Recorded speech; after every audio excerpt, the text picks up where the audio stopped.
In this video, I'm going to show you real quick how to operate the remote start feature on a Nissan Pathfinder. Specifically, this one is a 2020 Nissan Pathfinder, but I'll work with other Nissan Pathfinders and also other Nissan vehicles. What you're going to do first is you're going to pull out your remote. Make sure that you have the remote start capability. That top button there that looks kind of like a circle with an arrow on it, that is the remote start button. To make the remote start work, you're going to press the lock button, which is right here, and then right after that, you got to do it really quick after that, you're going to press and hold down the remote start button. So you're going to press this and then hold it down for about 3.5 seconds, and it's going to start up the vehicle. To turn the vehicle back off, for some reason, if you wanted to turn the vehicle back to the off position, you're just going to press the remote start button one time, and that's going to turn the vehicle back off.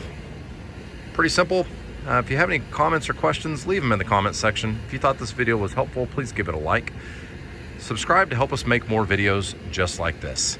Thanks for watching.